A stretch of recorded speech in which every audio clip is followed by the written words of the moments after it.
going on, YouTube people? Thanks for choosing me for your daily workout. This is the aftermath of it. It is a sweaty one. We're gonna do a little bit different of a format from what we've usually been doing, like the longer format, like hour, 45 minutes. A bunch of me talking, warm up and everything. I'm going to Guatemala next week, backpacking for like 2 weeks or so I'm gonna be out and not really gonna be able to edit any videos while I'm out and about. I just wanted to get one out to you guys, a hold you over, so it's just gonna be 30 minutes today, Tabata, straight through, no rest periods. Getting it in, getting that work in, and getting out. No warm up right here, like we usually do. If you do have to warm up, you can choose another video that I got. All the other ones have warm ups, or I have videos specifically for warm up videos. So if you need to do that, or just pause it right here and do a little shuffle, get that blood flowing. We're gonna hop on into it. All the different muscle groups, 28 minutes in entirety, 7 movements, getting through it 4 times, 40 seconds of work, 20 seconds of rest. I used a 65 for the swings and a 45 for the rest of our movements. So pick something that is moderately heavy, because we're gonna be getting those reps in, and then do something right in the middle. Like I said, we're getting those reps. It's gonna start feeling heavy quickly.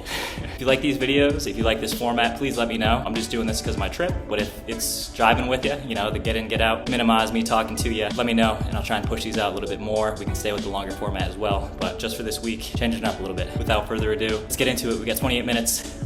Let's do it.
Somebody please keep me from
the bones decay.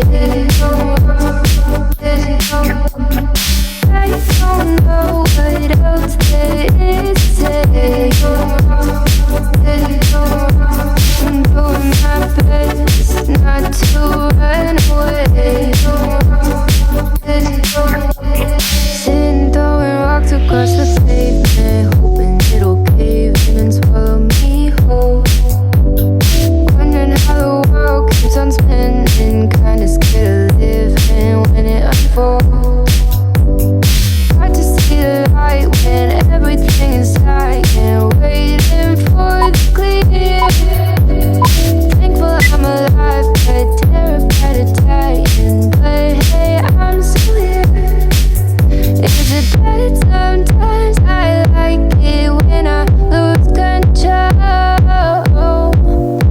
There's something in it that's so beautiful. Listen, I can see the light of day, but I can also see the bones decay. I don't know what else there is to say. I'm doing my best not to run away.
Hell yeah. That was good, man. Definitely like that format. Just get in, get out, get that work in. Relatively lighter weights today, but boy, do they catch up to you after that second round. Start feeling heavy real quick. Yeah, I mean, if you liked it, you let me know. I'm just doing it because of my trip and trying to get a video out for you guys. But if you like the shorter format, we'll try and pump those out. You can stay with the longer format as well for like longer workouts, hour-long workouts. And then we can 12 to maybe 30-minute Tabatas and AMRAPs and EMOMs and stuff like that. Get in, get out, minus all the BS and me talking and everything. I'm sure you're getting tired of hearing my voice. Appreciate y'all rocking with me. We'll catch y'all when I get back, all right? Thanks, bye.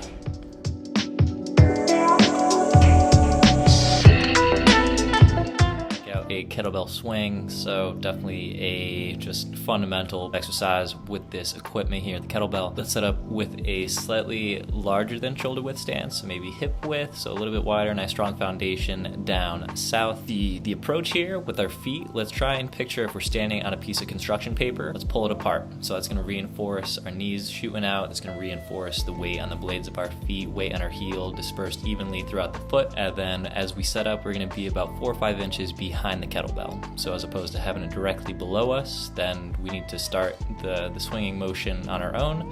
If we set up slightly behind it, that initial pull to get that kettlebell moving back towards us, that'll use that momentum to get the hinge pattern up and running for us. So slight bend in the knees, let's squeeze our glutes, let's shoot our hips back, engage the core so the torso's coming down, not letting our shoulders round forward so everything's pinched back, everything's nice and engaged, trying to create as much space from our shoulders to our ears. So when we lift it up, we don't want to be shruggy. I'm sure you've seen people doing that number before at the gym, so everything's pulled down, engage the lats, just moving as one unit right here. So we're pulling, let's have that kettlebell almost slap us in the backside, and then when it reaches that farthest point in the back, that's when everything, system engage, squeezing the glute, trying to shoot the hips forward, pulling forward, everything is just moving in unison. We're shooting that thing up. It's primarily a lower body driven movement. So if you are feeling a little bit of burn in the shoulders, let's try and get away from that upper body. So what I like to coach people is T-Rex arms, have your dinosaur arms. So I'm sure you've seen people doing the high pull and everything's going way up, but you are going to be using those shoulders in front and taking away from the movement pattern of using the glutes, using the hamstrings, using the erectors.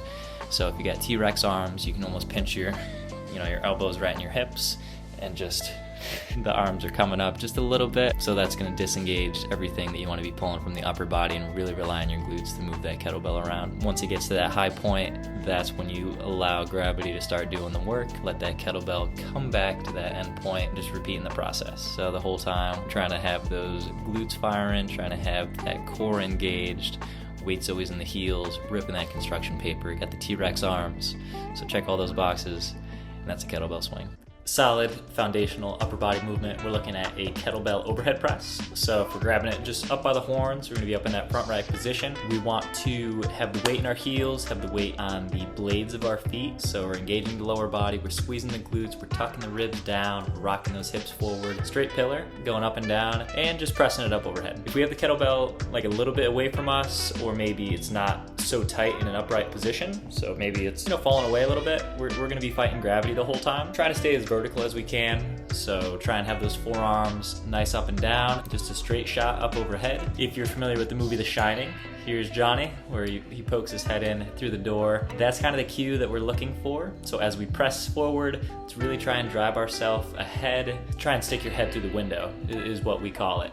So we don't want to be pressing outwards on a 45 or like on a 60-degree angle and pushing ahead of us. So pushing as vertical as we can.